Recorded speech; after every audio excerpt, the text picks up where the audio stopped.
स्वागत है आप सबका आपका अपना YouTube channel excellent study by Mahmood Alam में। प्यारे बच्चों, पिछला वीडियो में हम लोगों ने पढ़ा था कि टेंस कितने प्रकार के होते हैं। टेंस 3 प्रकार के होते हैं, प्रेजेंट टेंस, पास्ट टेंस और फ्यूचर टेंस। फिर हमने पढ़ा था परफेक्ट टेंस को 4 भागों में बांटा गया है। उन चारों भागों में से पहला भाग था प्रेजेंट इंडेफिनिट टेंस, जिसे सिंपल प्रेजेंट टेंस भी कहा जाता है। इसका पहचान क्या है? इसका पहचान होगा वाक्य के अंत में ता है, ती है, ते है, तो हो इत्यादि लगा रहेगा। जैसे मैं जाता हूँ, तुम जाते हो, वो खेलता है, वो खेलती है, वो रोता है, वो टहलता है, वो नाचता है, वो गाता है, वो गाती है, वो हंसती है। सबके लास्ट में क्या लगा? ती है, ते है, तो है इत्यादि लगा। वो लोग जाते हैं, है ना। ऐसे वाक्य को प्रेजेंट इंडेफिनिट टेंस में रखा गया है। इसको बनाने के कुछ रूल है, कायदे हैं, नियम है। प्रेजेंट इंडेफिनिट टेंस का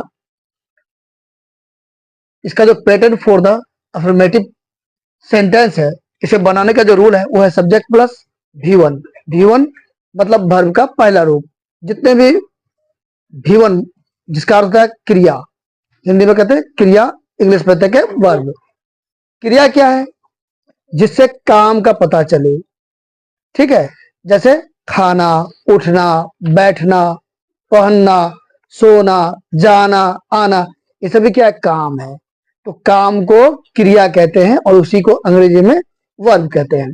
अब समझिए सब्जेक्ट क्या है। सब्जेक्ट क्या है? जो काम करने वाला इंसान है। जैसे मैं, तुम, वह, ये, वो, वे लोग, हम लोग, ये सभी क्या सब्जेक्ट है जो काम करेगा। जैसे कुत्ता दौड़ता है, तो कुत्ता का काम क्या हुआ? अभी दौड़ने का, कुत्ता दौड़ रहा है। मैं पढ़ाता हूँ, मेरा काम क्या हुआ? पढ़ाना। समझे ना। उसी तरह आप पढ़ते हैं, आपका काम क्या हो गया?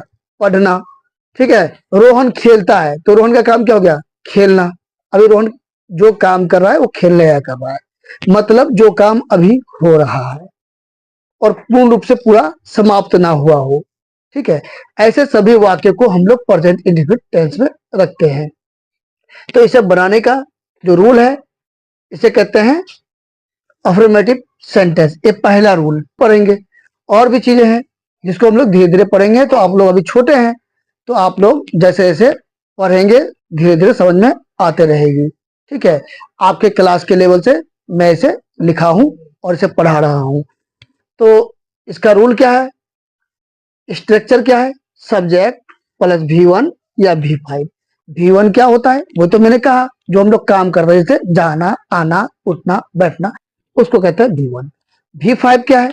जब हम लोग किसी वर्ब में या तो ई लगा दे या ES जोड़ दे, तब ऐसे वर्ब को कहते हैं V5। मतलब वर्ब का 5वां रूप। वर्ब को 5 भागों में बांटा गया है, V1, V2, V3, V4, V5, ठीक है। प्लस ऑब्जेक्ट क्या है? ऑब्जेक्ट जो कर रहा है काम को।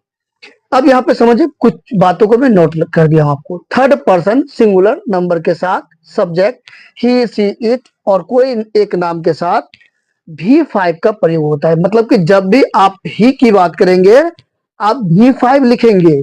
मतलब या तो S या ES जोड़ देंगे वर्ब के अंत में, ठीक है। उसके बाद मैं यहाँ लिख दिया हूं इसको, S या ES का प्रयोग होता है। और आई खुद के लिए, तुम्हारे लिए, हमारे लिए, हम लोगों के लिए, वे लोगों के लिए और एक से अधिक नाम के लिए हम लोग वर्ब का पहला रूप का उपयोग करते हैं, ठीक है। तो इसे आप लिख लीजिए, ठीक है। उसके बाद मैं इस पे आप लोगों को सेंटेंस दे रहा हूं बनाने। और कैसे बनता है? बहुत ही आसान है।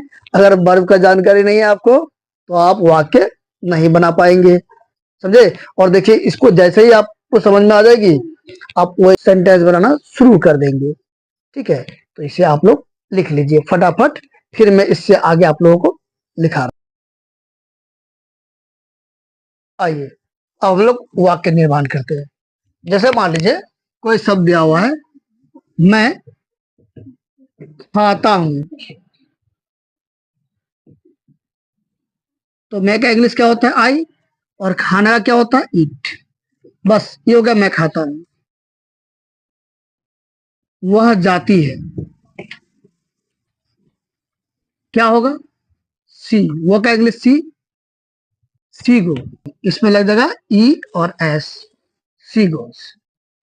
मैंने कहा था या तो ई एस लग जाएगा, समझ गए ना, जब भी वह का इस्तेमाल होगा तो, ठीक है।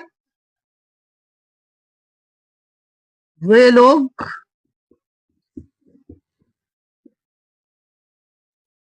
नाचते हैं, क्या हो जाएगा? दे डांस, ठीक है। नंबर, तुम पढ़ते हो,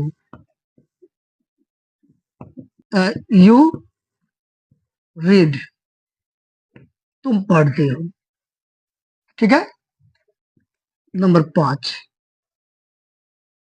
मोहन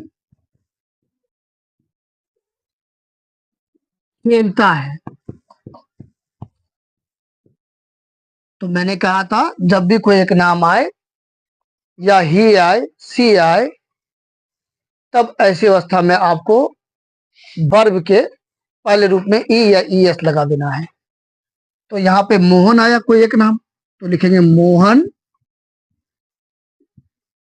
और खेलता, खेलना से बना है खेलता, तो खेलना का इंग्लिश क्या होगा? मोहन प्लेज, मोहन